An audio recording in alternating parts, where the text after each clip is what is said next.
right, welcome to the 7 at 7. I'm really glad that you're here. We're here with Dr. Jennifer Fast, and we've got one more conversation to have, and I'm glad you're here for it.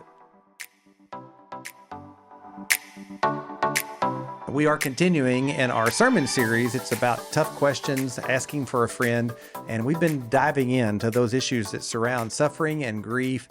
And there's one topic that we visited after we got through yesterday. We thought we got to talk about this, and that is the topic of grief and forgiveness. And I'm so glad that you're here to talk about this with us today. Yeah, thank you for having me back. Yeah, well, obviously, sometimes people leave us, or there's things that happen in life, and all of a sudden, we are greatly overwhelmed. We grieve, we suffer because there's a forgiveness thing that needs to happen that hasn't happened.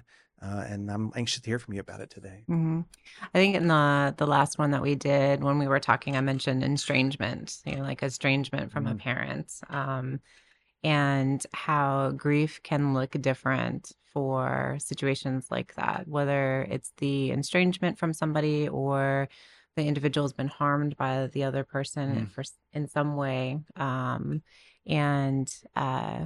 It's reflecting that as we were talking about grief as a form of love or love that just continues. Didn't think that maybe everybody would agree with that if they've had experiences where they've had to grieve somebody because they didn't get what they needed from that person, or they didn't give the person what they needed or wanted in that relationship. I mean, this is an old problem, right? The lots of gravestones going back hundreds of years had the initials R.I.P. on them. This idea of rest in peace. And part of the reason that this term became familiar is because there is some sense that, like, if there was angst or tension in life, some sense of releasing that when this person dies, the sense of peace. And a lot of people need that as they approach it and have a hard time accessing it. What have you learned through the years about how that comes to pass? I think this is one of the most difficult situations that I've worked with clients on in the therapeutic process because it's just so complex. And there's not, the stages of grief or the grief cycle that we were talking about don't necessarily apply. Anger can be there. Sure. Denial can be there. But acceptance, getting to that place of acceptance is so much more difficult. And I think it really comes to this idea of forgiveness. How can I forgive somebody who hurt me so much? Or what if the person that I hurt didn't forgive me before they left? And I mean, this kind of thing happens a lot, right? And how are we ever going to get it right? Because it just feels like it's all undone and not accomplished. Sometimes isn't it about the fact that the framework for forgiveness wasn't there in the beginning? Yes. And so they're really having to figure out what forgiveness is before they can even begin to offer it or think about how they're going to receive it or whether or not they can get by without having to have it. Yes. And I think we have to get by without having the forgiveness or giving the forgiveness. But I would say that there's still tension there. I think a lot of people think that forgiveness is I'm gifting somebody something. Like I'm saying that what that person did to me was okay. And I'm okay with it, right? I love them. I understand, and I don't think that that's always the case. I think the forgiveness for another person is the gift for you to allow you to finally have peace. Right. And that comes back to something I was talking about in the last chat that we had, which was integrating. This idea of integrating those experiences within yourself and saying, yeah, like they happened and I can't change it. There's nothing that I can do to make that person come back and either let them know that I love them and I forgive them and I understand, or be able to have the opportunity to say, like, you hurt me so badly and you never said that you were sorry. So accepting that it can't be undone. And then finding meaning for it. And that goes back to an earlier conversation that we have. Like, how do you make meaning from that suffering?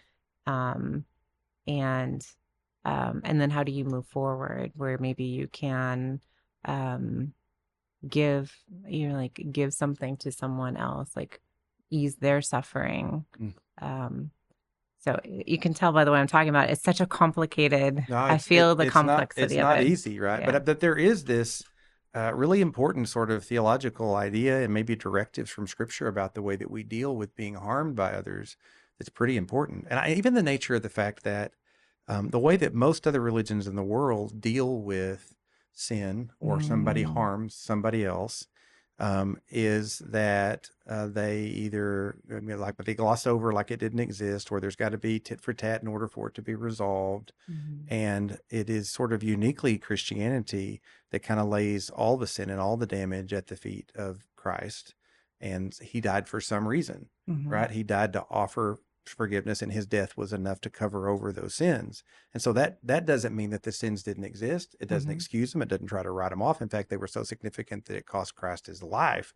Like that was what was required to make that happen. mhm, And so I think to your point, often forgiveness is like, well, I'm going to act like it's no big deal, right? mhm, This didn't really hurt me, or it's okay that you hurt me. And like, of mhm, course, it was never okay. It's not okay, mhm. you know? Yes. So, right. Yeah.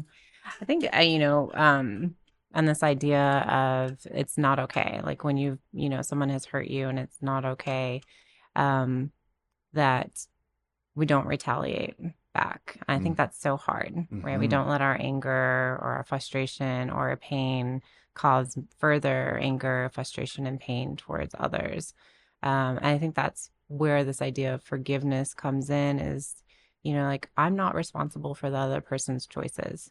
I was on the receiving end of how those choices impacted Mm-hmm. me in my life, but I'm not responsible for their choices. And there's someone else who's going to deal with that. There's someone else who's going to judge, Oh yeah, their actions. it's just so huge, right? And it Hmm. also says something about the fact that the love that I give is not conditioned upon your response to the love that I give. Hmm. And therefore, my forgiveness is also not connected to the response that you make. I Hmm. don't have to forgive you because you deserve forgiveness or because you've done the things necessary in order for me to offer you forgiveness. Like the forgiveness I'm going to give is like the love that I'm going to give, and it's not conditioned upon you doing the right thing or being the right person. And I mean, that's a huge step. And that's Hmm. not the way that most people sort of think about this sort of thing. Right. Correct. Mm-hmm. Correct.